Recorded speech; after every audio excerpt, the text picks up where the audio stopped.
Good evening, everybody. Welcome to our Trials to Triumph. Pastor Brad Closter with you here from Living Word North Church in Bel Air, Michigan. Thank you for joining us and being a part of what we're doing. Whether you are part of our church family or not, welcome aboard. And if you're watching us on YouTube or Facebook, either way, we're glad to have you with us, so thanks for joining us tonight. I'm having a blast teaching, and I hope that these are helpful to you, but I'm having a blast talking about these ordinary people that do extraordinary things, because after all, that's where my faith is. I'm believing that God can use you, God can use me in times where he needs somebody. God needs people to use during these days. And I want to be the first one in line saying, hey, God, I want to be used by you. Use me to do something great. That's what I want for me. Now, I don't know what you think about yourself, but I think I want God to be able to use me for something great. I want to be able to use me for something special. Why not you? Why not me? And that's why I've been bringing these accounts of these ordinary people, because it's amazing how God uses people that we don't even know their background. We don't know their history. We don't know what they're qualified to do, what they're not qualified to do.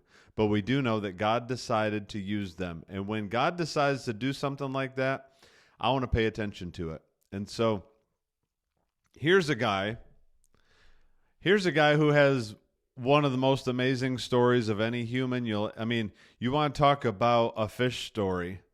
This guy's got a fish story. And obviously, we're talking about Jonah.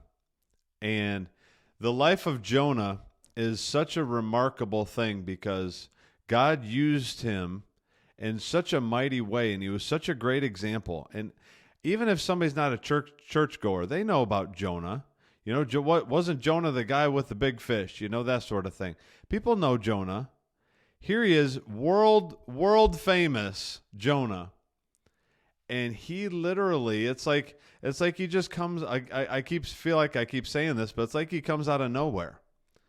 Like Jonah chapter 1 starts, verse 1, chapter 1 of the book of Jonah starts with what God spoke to Jonah. Now, what we don't see is how he got to this point.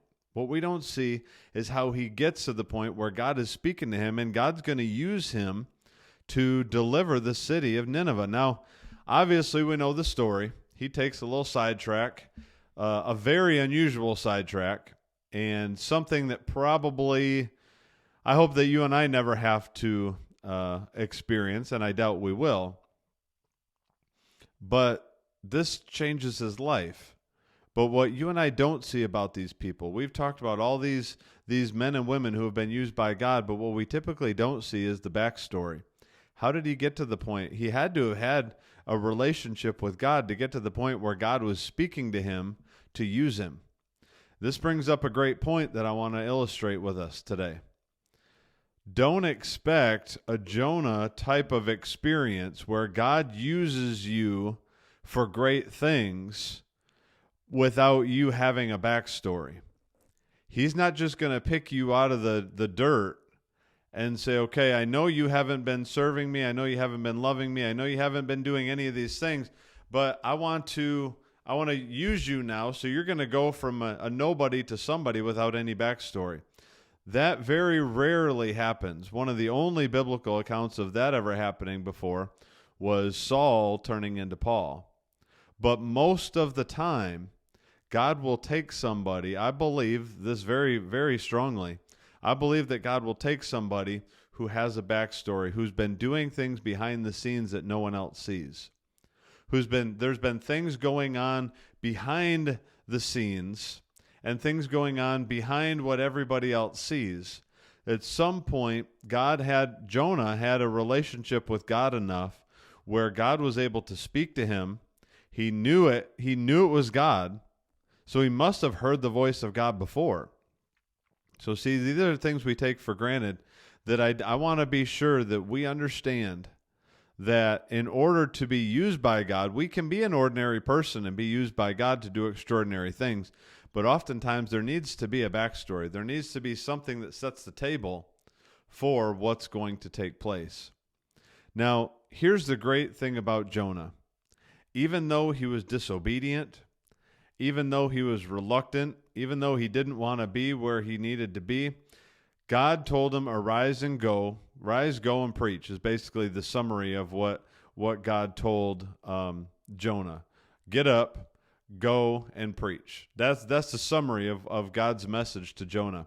And even though he didn't want to do it at first, he finally followed through, and God used him for great things.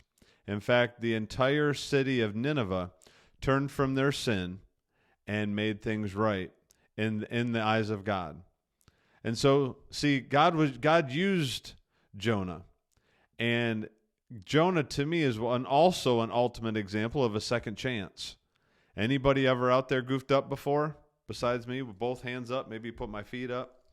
We've all goofed up. And we say, well, God can't use me. Look what I've done. Well, if that's the case, he never would have used Jonah. So I'm being nice, but get over yourself and get over your pride and allow God to use you for something he wants to use you for. Because that's exactly what he wants to do. God wants to give us second chances. He wants our trials to turn into triumphs. That's the whole point of what we're doing here.